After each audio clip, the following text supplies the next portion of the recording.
درنو ملګرو سلامونه. اوس راځو ت ته. له پ وروسته څه شی ده؟ ت ده. ت هم د ب په ډول اصول لري.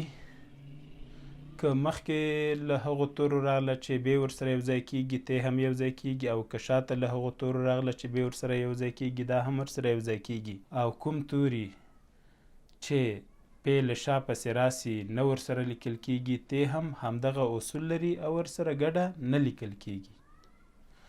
اوس راځو ت په څه پیلوو؟ توت باندې. توت له دریو تورو جوړ ده، ت ده، واو ده او ت ده. څنګه لیکل کېږي؟ ت واو ګډ لیکل کېږي او څنګ ته بل ت راځي، توت سو. خو که توتی لیکو بیا ت واو ت راځي او څنګ کې یې لیکل کېږي، ت ده، واو ده، ت ده او یې ده. دا څنګه لیکل کېږي؟ ت واو ګډ لیکل کېږي، ت او یې بیا هم ورسره ګډیږي. څه شی ترې جوړ شو؟ توتی. توت و چې یوه یې ورسره اضافه شوه، څه شی ترې جوړ شو؟ توتی. خو که توتان لیکو بیا به څنګه لیکل کېږي؟ ت واو ت ده، الف او نون ورسره یوځای کېږي، دا شی لیکل کېږي ت واو ت الف نون. ت واو خو ګډ لیکل کېږي او ت الف او نون یوځای کېږي. څه شی ترې جوړ شو؟ توتان. اوس بیا هم همدې تورو ته راځو. ت او لام دی. څه شی دی؟ تل. او که ت لام او لام وي دې نه بیا څه جوړیږي؟ تلل.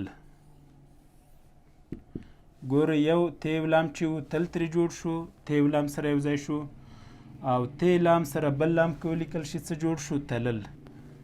خو که ت ده، لام ده، بل لام په ځای واو راغی او بل لام راغی، یا دې تلل په منځ کې واو اضافه شو، څه شی ترې جوړیږي؟ تلول.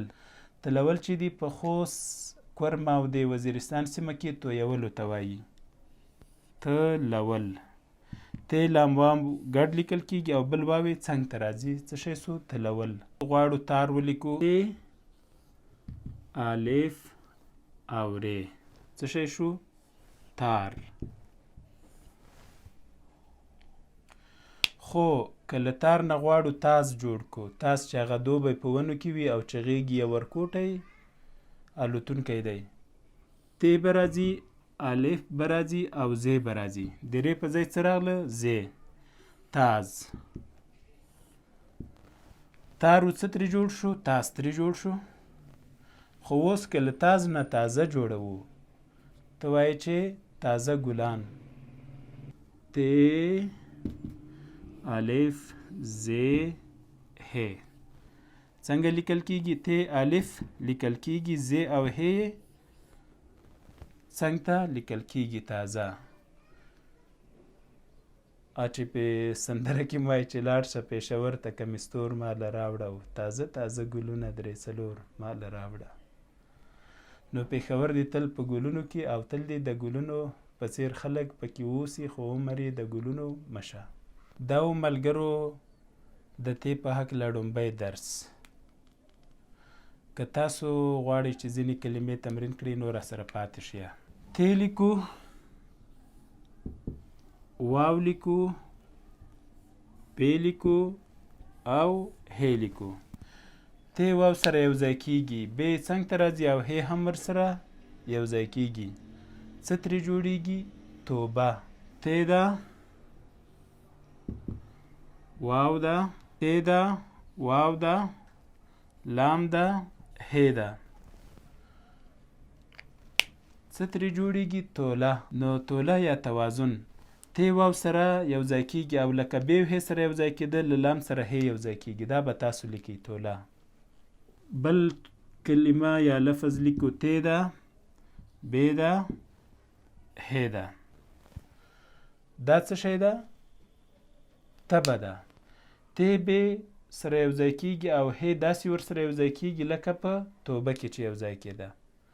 پښتو زده کړه فیسبوک پاڼه درسره خوښه کړئ او له نورو ملګرو سره یې شریکه کړئ. پښتو لرنینګ یوټیوب چینل درسره زنګوله یا سبسکرایب کړئ او له نورو ملګرو سره یې شریک کړئ. الله مو مل شه.